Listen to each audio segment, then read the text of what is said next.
Record, and I'm going to share my screen.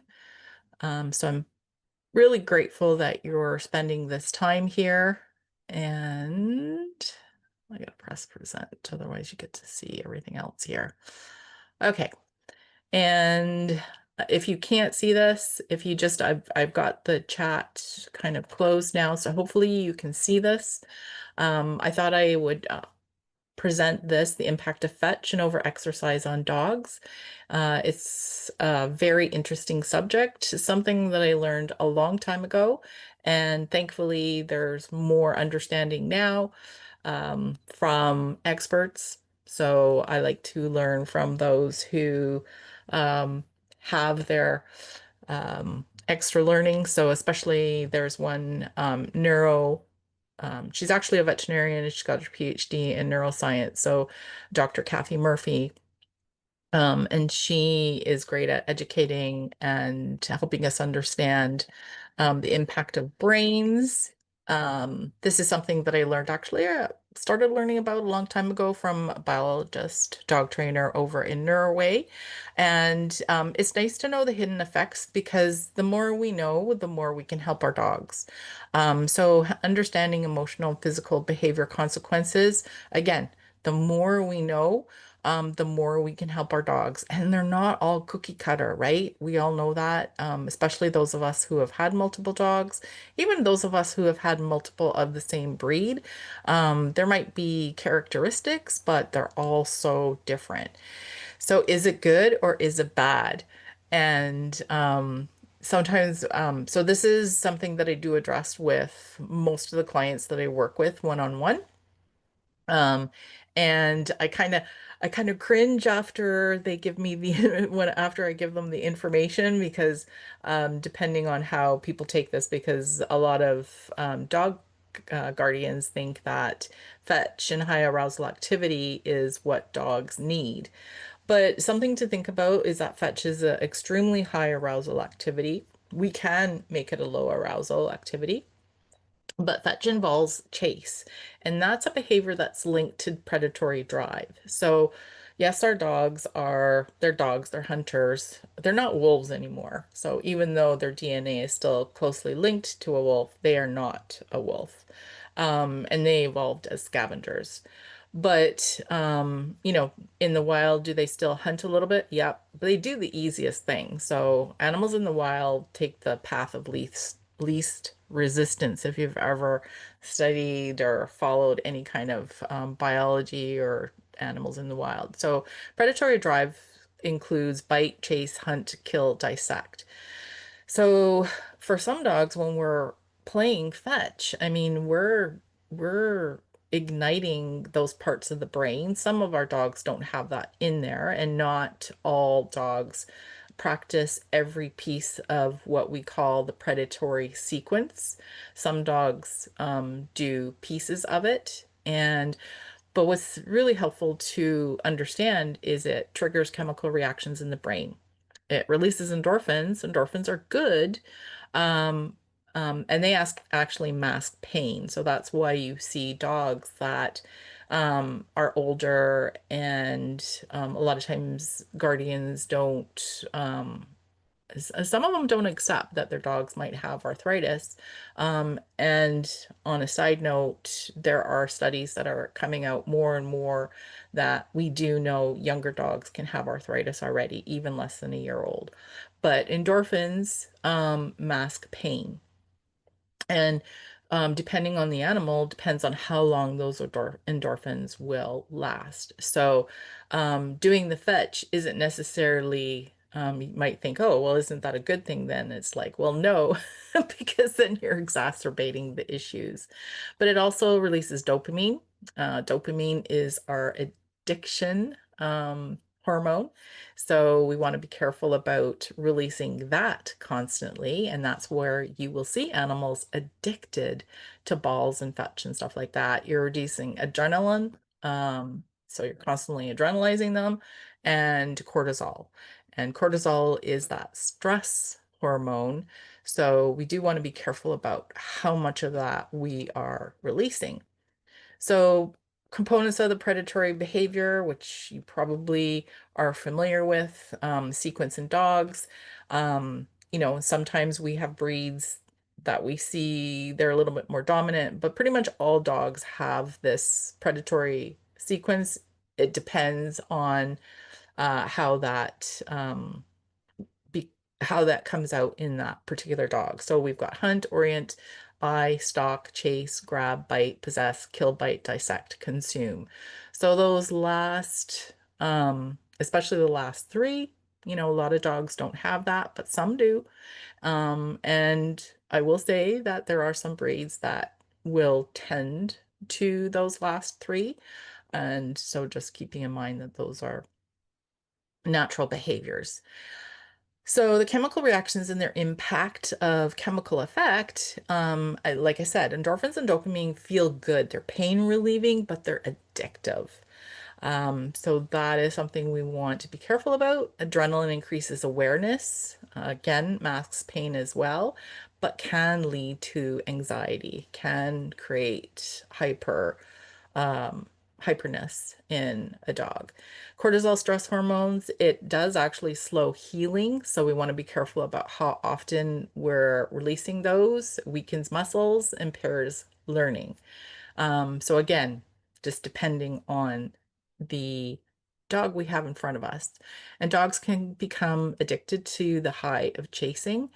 Even seeing a toy, and some of us may have seen this, can trigger a hormonal response. So even without the chase, that response is already starting. That's the kind of motivator response that we're seeing. So you do want to be careful about that. Um, Emotional and behavioral fallouts of fetch addiction and over-exercise. So when I say over-exercise, sometimes we owners will think their dogs are being hyper. I mustn't go for another walk, and actually, that's quite the opposite. They need something a little more calming. And we can see frustration behaviors like barking, jumping, snatching, over association. So dogs fixating on certain places and toys. Does that sound familiar for resource guarding? Delayed. So if there's a delay in the game, you'll see that increased demand barking and stress. So that it becomes very stressful when they're not getting that. And that's kind of that delayed is, that's the addictive part of that whole consequence. And resource guarding can develop around high value toys. And again, it can develop just into other areas of life because we're just getting these hormones releasing all the time. And then dogs are making poor choices. It's stressing their system, it's stressing the brain. And that just falls into filling the stress bucket if you've read that guide. So, irritability or aggression with overexercised dog may exhibit increased anxiety, irritability, or even aggression due to physical and mental exhaustion. Restlessness, which is sometimes what people will see and they think, oh, I must exercise my dog more. So an overexercised dog can appear restless or have difficulty settling down on their own. Physical and mental exhaustion can lead to behavior changes in dogs, including anxiety, so irritability, aggression, and restlessness.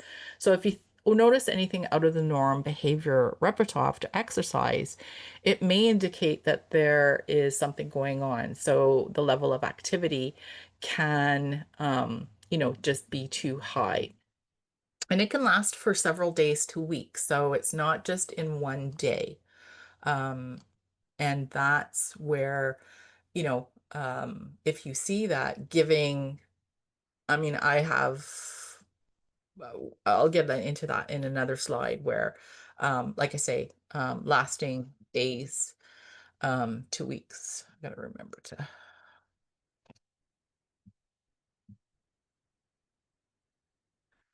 Some physical risks of playing fetch too much or even over exercise, like running.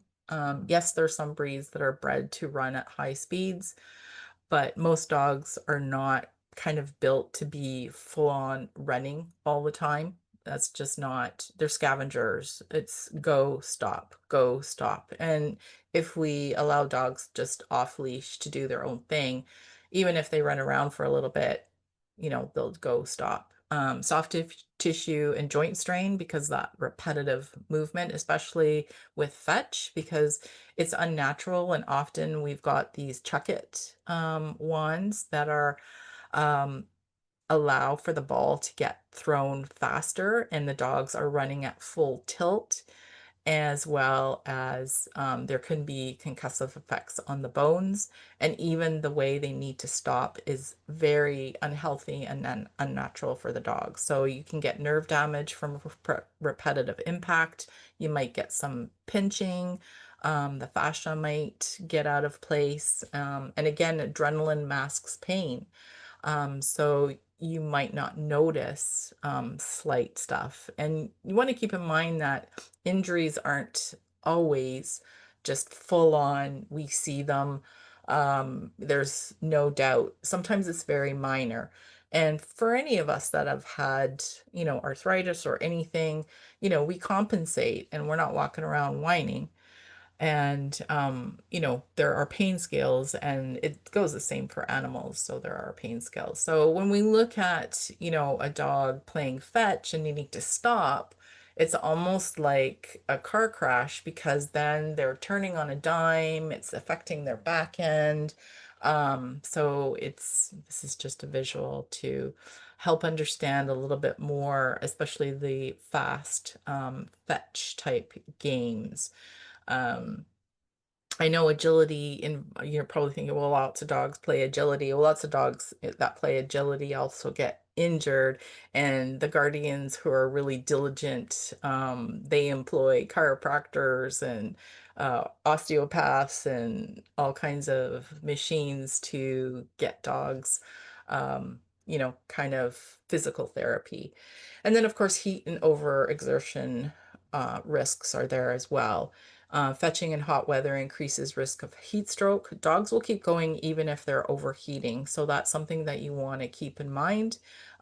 We need to, we're their guardians and their leaders, and sometimes we need to make that decision for us. They're playing, they want to be with us. In under natural circumstances, they would not continue doing this. So dogs don't always self-regulate play intensity, so we do have to kind of make that decision for them. And excessive play can lead to dehydration and exhaustion. So, and even if, you're playing around pools and stuff, that can still happen as well. We do have hot summers where I live with a lot of humidity. My dogs love playing around the pool. They run around the pool. We are very, very careful about shutting it down. Even though we'd like to do more in the pool, but the pool, us being in the pool is a big game for the dogs, which is that's their thing, but we keep it really, really short. And just as a side note, there is a thing about water intoxication as well, and that's something else that we really pay attention to when dogs are in the water because they're getting water in their mouths. Um, so what do we do as an alternative to fetch and exercise for enrichment? So exercise is not the only thing. We need to look at the mental enrichment as well, like scatter feeding, sniffing and scent games, structured tug with some impulse control, and that's depending as well. You really don't want to playing tug with young puppies because you can affect their musculoskeletal system is still developing pretty much until they're about 18 months. So you want to be careful about that. And that's another thing you do not want to be playing fetch with younger dogs. Um, Even the agility world, dogs are not allowed to go into agility classes until they're a certain age. Puzzle toys, problem solving games, slow walks with exploration and sniffing, the foraging toys and foraging paths. So there are things that you can set up as far as pathways and things for your dog to sniff. They can involve food, they can involve other scents as well. Herbs, you can pick herbs and put them in the path.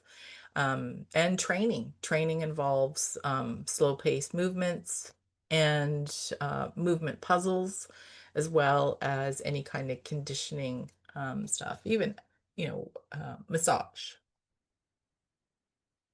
So it's good to have balanced play for a healthier dog. You do want to rotate activities to reduce the fixation on fetch. So just being addicted to one thing is is not really healthy for their brain. And we do want to prioritize mental engagement over the repetitive movements. And rotating activities with slowing down. I know some dogs, they're happy with the same thing all the time. And I have to remind myself as well to rotate different activities for my dogs. And I am very, very careful. You want to allow for rest and recovery to prevent injury and stress buildup. And, that is really helpful. And I do have a dog that too much running is not healthy for him.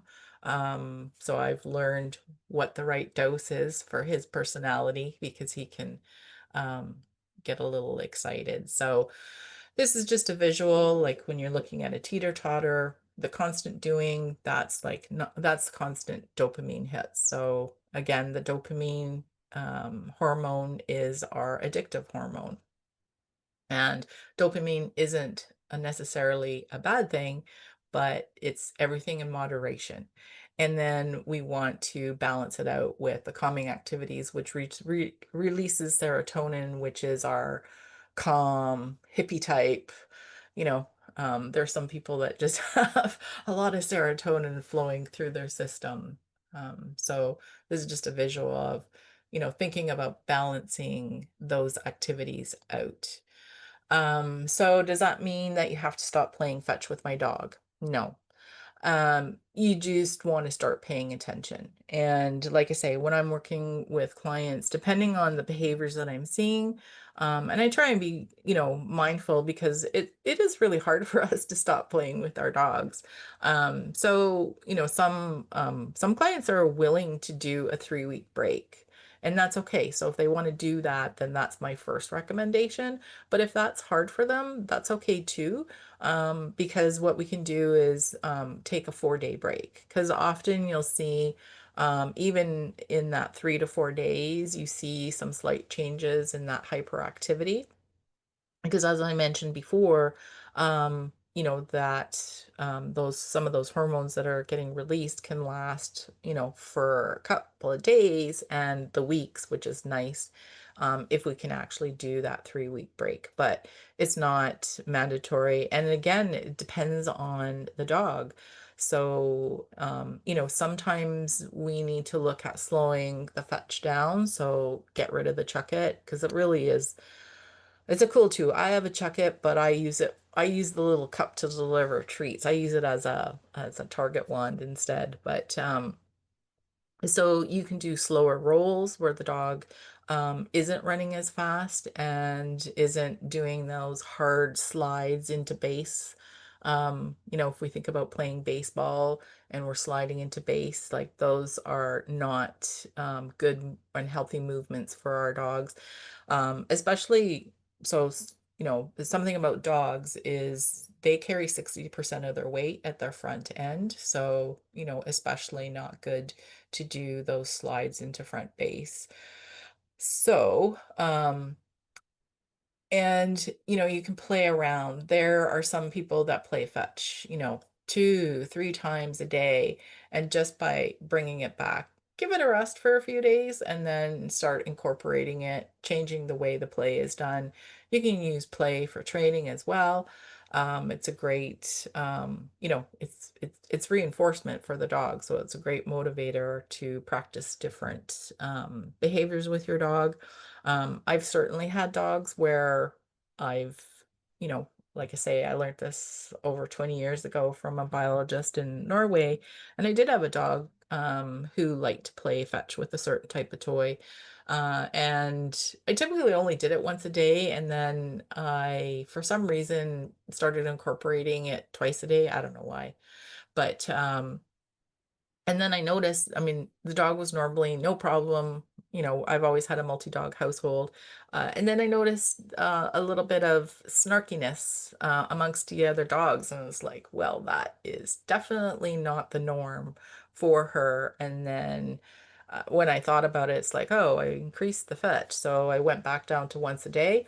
And that was kind of what she could handle. So, and I have a dog now. If I play fetch every day, not really a good activity to do for him because he's already a little bit more on the hyper anxious type spectrum. And I am careful about what I use for fetch as well, because depending on what it is can make him hyper arousal. But so what I do now, it's used as training. I use it for leave-its when we're on walks. Um, and he gets small doses of them. And we've done a lot of work at just learning that just because I have the toy and you see it doesn't mean that you're going to be demanding of it. So there's a little bit of training behind there. So hopefully that makes sense. And this is just a calmness triad. These are in the guides as well, creating calmness through those passive calming activities, making sure that you are giving calm and quiet spaces for active rest for each dog in your household. Having separate spaces if you have a multi-dog household is very, very helpful. And also feeding for calm. So if they're just lying there being really calm, you can just be a ninja and go over and nonchalantly just drop a piece of treat right in front of their nose and walk away. They may get up and that's fine, but repetitively, the brain starts to figure out how that happened. So again, for me, everything is about the stress bucket for dogs, for me and myself as well. That's in the guides, and we do really want to pay attention to our dog's stress buckets. Fetch is going to fill that stress bucket. If you've got a dog that has a fairly full stress bucket, then you're just going to make it fuller. Um, and you want to be careful about, like I say, just because fetch is a positive, it's still filling that stress bucket with that constant doing, those fast games, those fast moving games, the excitement, the predictability around that. So it can fill your dog's stress bucket, and it doesn't take much, especially if you're doing this repetitively in a day, can fill it up quite quickly. So if there's other things that are going on in your dog's life that's already filled the stress bucket, maybe there's been a breakup in the home, maybe another dog has passed away, maybe somebody has gone off to university. There's so many different things that can be affecting that. If your dog has allergies, if they have some discomfort, if they are typically more pessimistic type personality, they can have gastro upsets, and that one sometimes we will not necessarily recognize because there are very, very subtle symptoms. Sometimes our dogs are on medication, and those medications cause a side effect as well. So that's something to think about. It's always nice to go to um, the pharmaceutical company's website and search the medication and look for all the contraindications because they legally have to list them. This is just a reminder about some of the components of our stress bucket. Some of our dogs have a small stress bucket, which we can grow that. There is a hole at the bottom where it empties, and that varies in size as well. Thinking about the natural state of the bucket, what's filling it, creating a bigger hole in the bottom, that's kind of the resiliency. How quickly can your dog return to what's called homeostasis or the norm?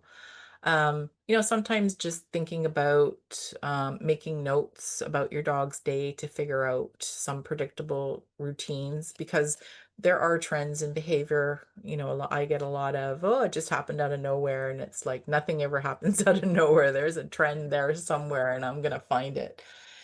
So we don't need that one. Oops.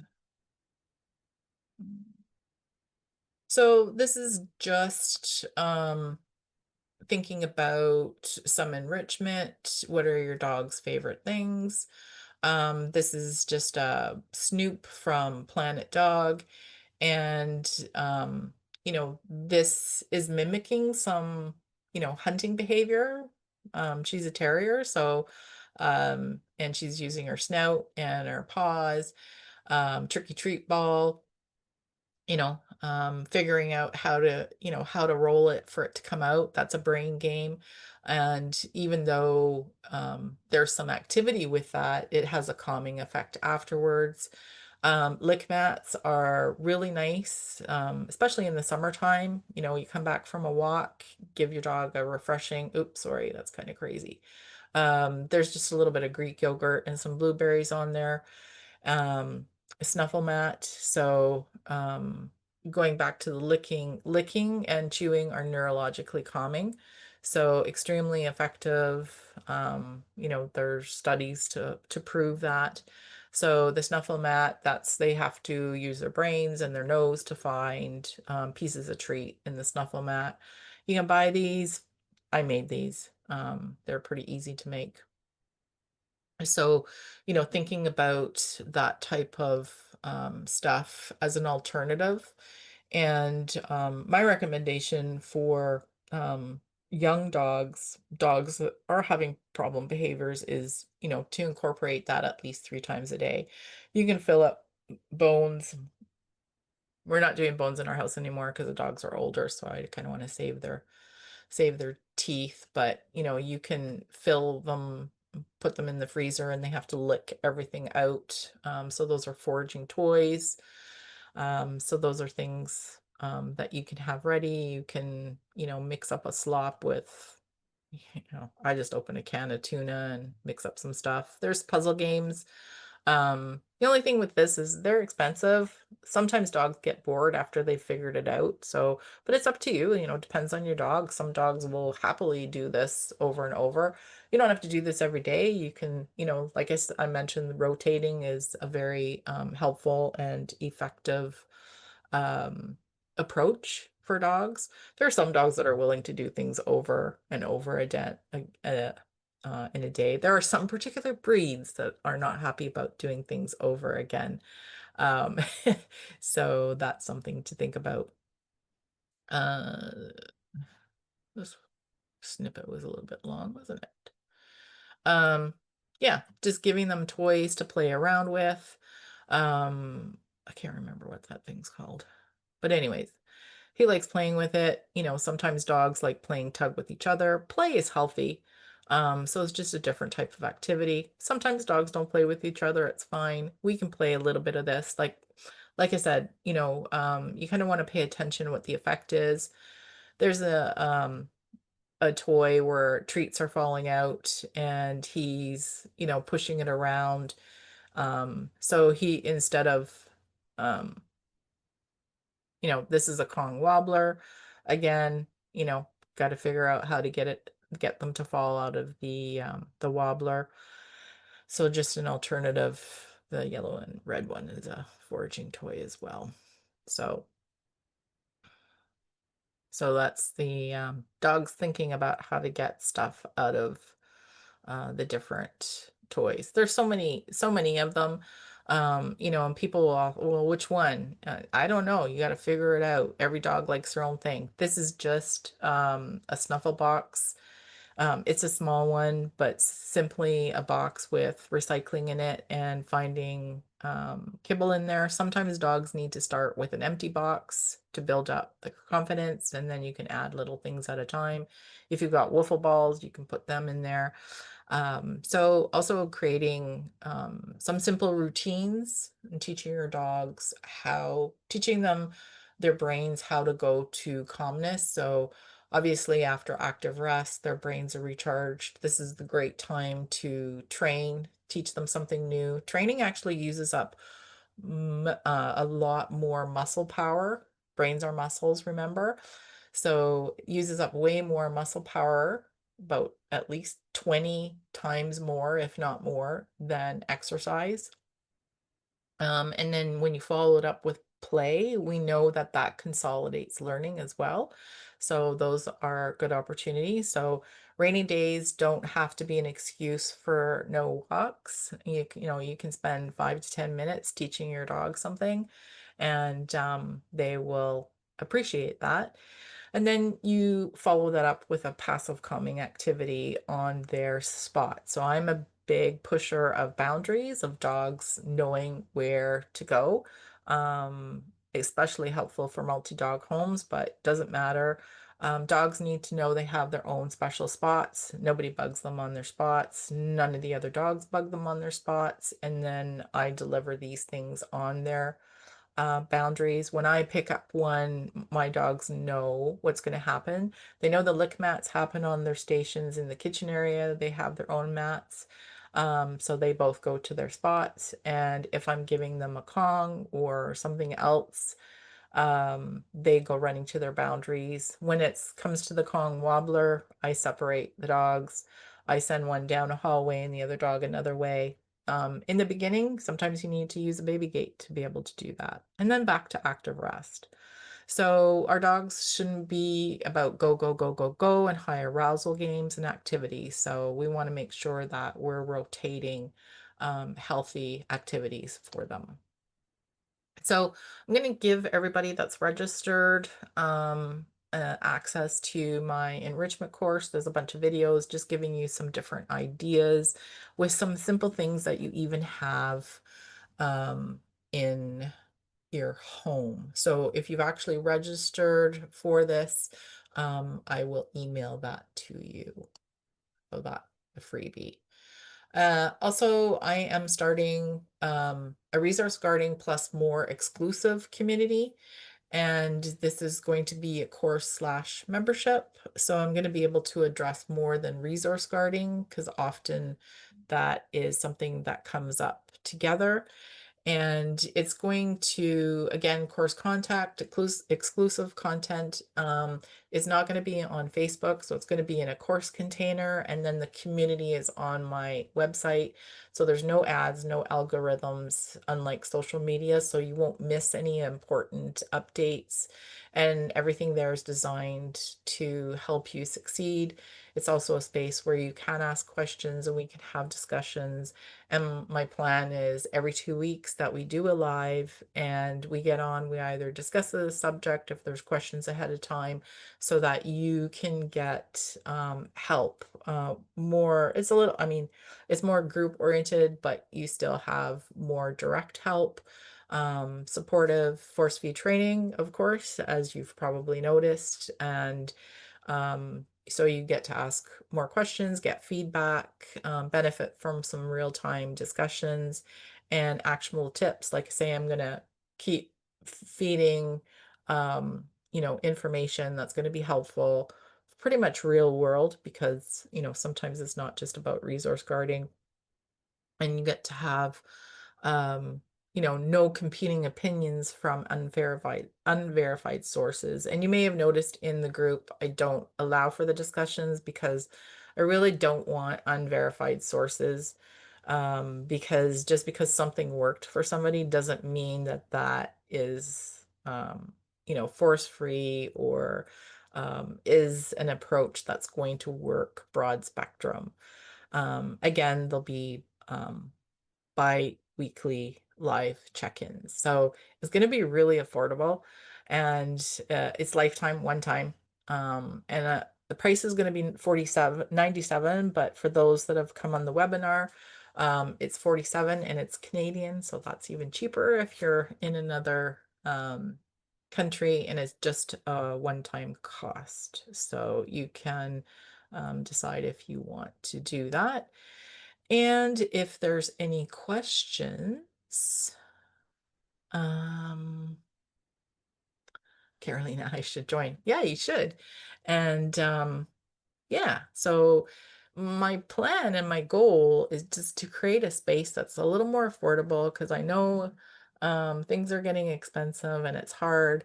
When I'm working with somebody one-on-one, I charge quite a bit when I go to people's homes. I do virtual, so that's not as expensive, but it's just a space where I can provide feedback, you get access to a coach, which I think is really helpful. You've got a safe space to come and ask and say, hey, this has happened.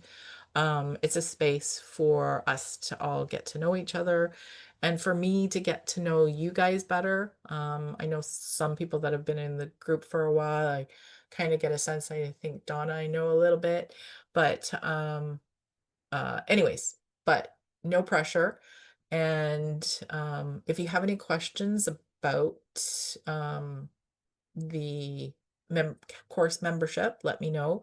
If you have any questions about what I've presented on the fetch and over exercise, and if it makes sense to you, because that is my goal, is that it makes sense to you. I know a lot of people are get a little worried about the whole fetch thing, but it is a thing.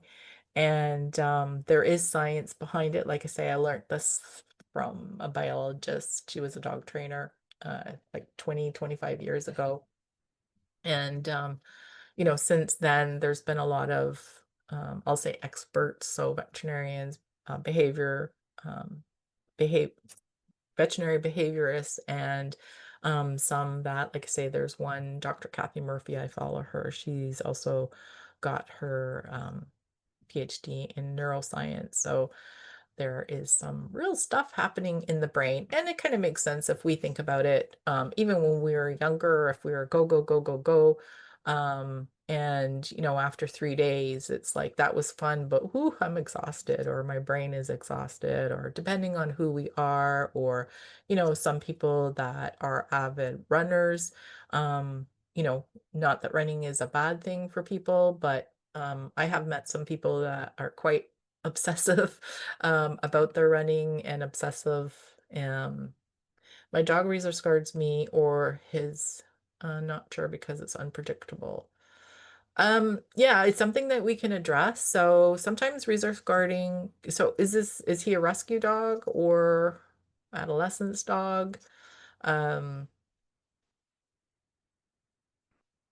like I say, this membership isn't just about resource guarding. A lot of the information in there is going to make sense broad spectrum, and we are going to address people's issues broad spectrum as well. So resource guarding us sometimes is depends on the situation, can be some insecurity. It is a change of picture. Is it a little dog? Is it a big dog?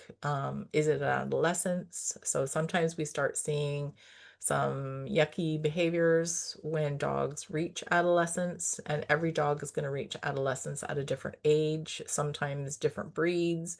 And there's no template because it's their brain, and it's not a machine, so it will depend on the dog, it will depend on their experiences. Sometimes dogs that are rehomed will tend to resource guard their owners. Okay.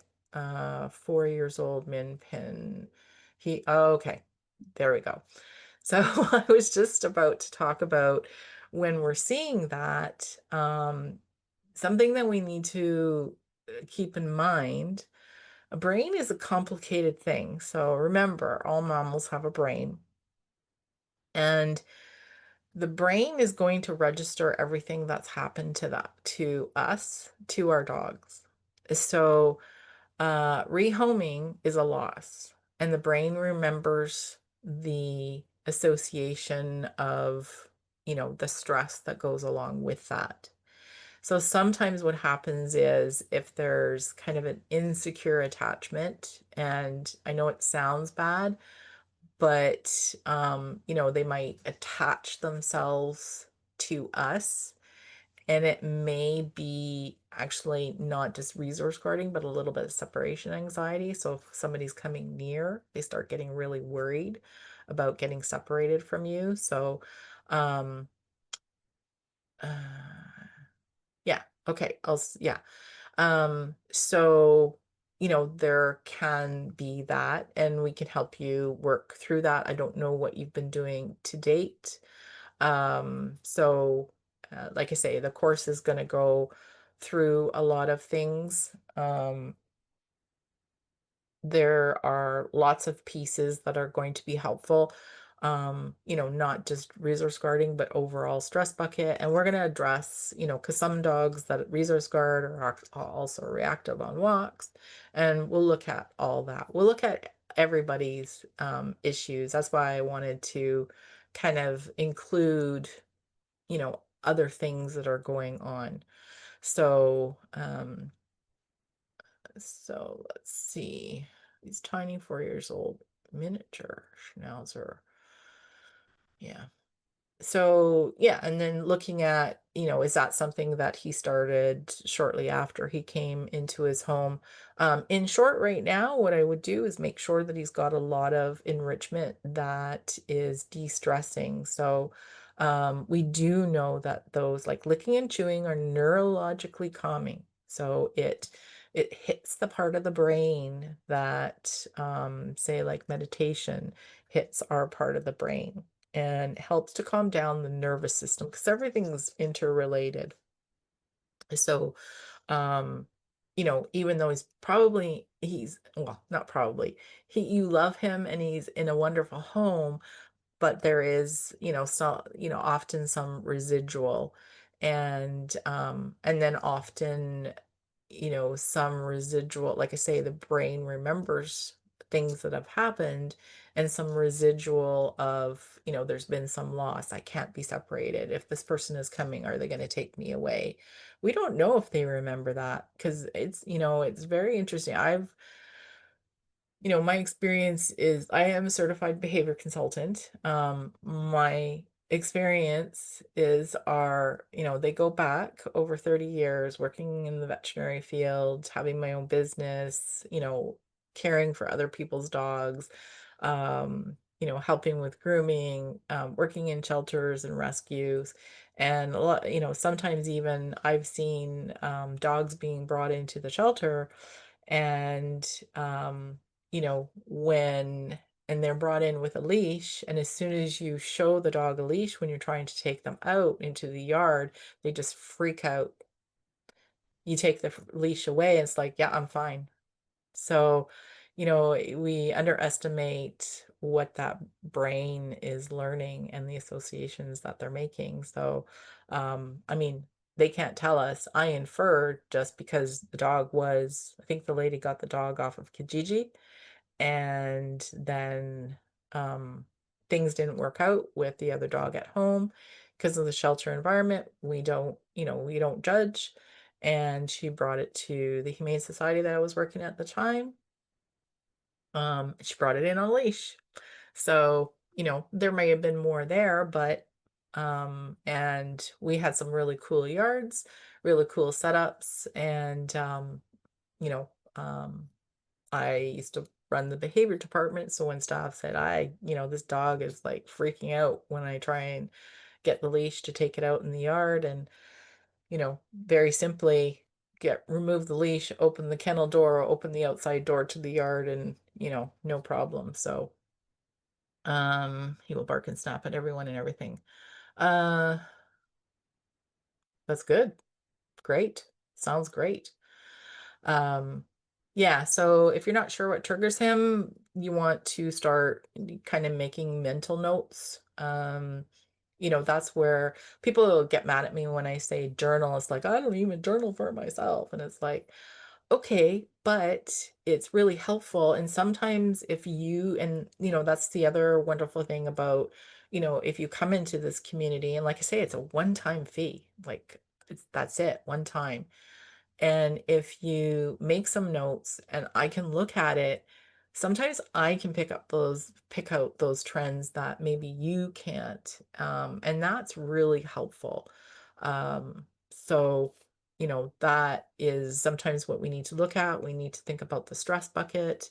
So there are all those things. Well, I'm glad I phoned 43. You thought this was um interesting. He will lick, mouth his bed, making it extremely wet, so it's interesting that he's trying to calm himself. Yeah, and likely he can be. Some dogs are really, they're good at being able to do that. Sometimes we need to show them. Um, Sometimes they need help. Sometimes they do it on their own. It just, it depends on the individual. And it is really interesting. Um, just even when you put out kind of like an activity path with different objects that they have to walk through and picking out little pieces of kibble, and that's something that I can show you too, some ACE-free work, which is really cool for calming. And you insert lick mats and you kind of watch where the dog is going to, like once they kind of understand, oh, we're doing this like cool little thing. And sometimes like my one dog, the first thing he would go look for the lick mat, and that's information for us that, he knows he needs that. So, often when we get back from a walk, because he is a more anxious type dog, I give him a lick mat, I increase his chewing, I give him a bully stick, and I'm sticking to the bully sticks now because, like I say, one dog is 11, the other dog is 8.5. So um, I used to do a lot of raw bones, but I'm staying away from those now because, okay. Uh, okay, Carolyn. Try to register. Okay, yeah, I can do that. Um, I had it kind of locked to launch June 8th because not everything is in there, but I just unlocked it this morning. Because I figured people want to enroll now, they certainly can. I'm just gonna copy your email.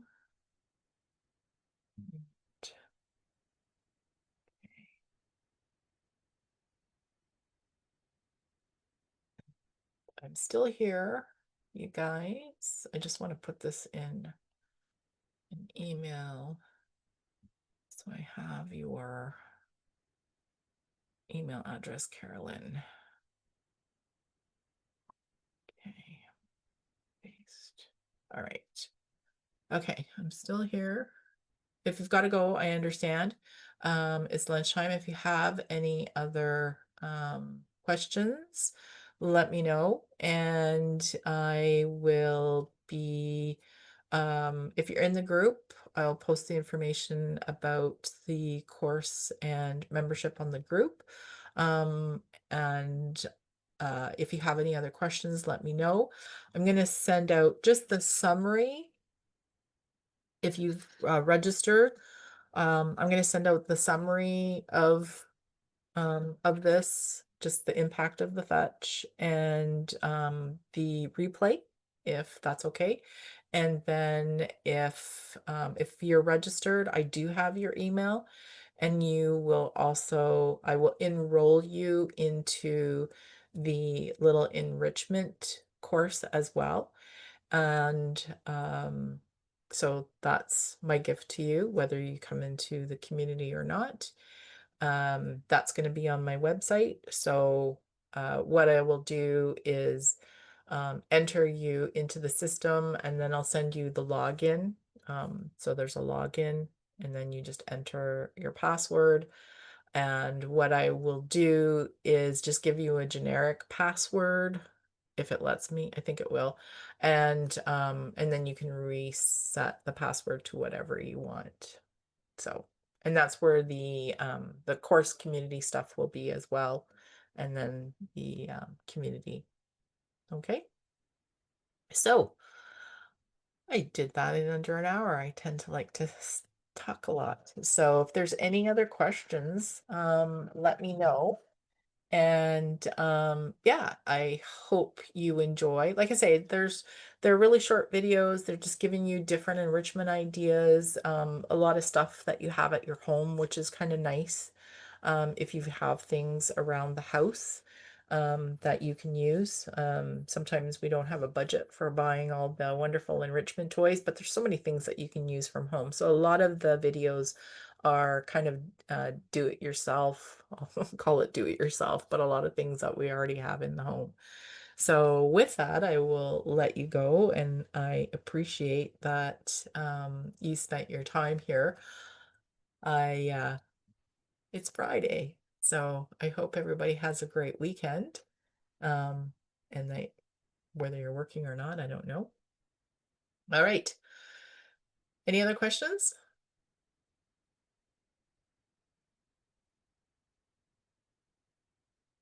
All right. You guys take care.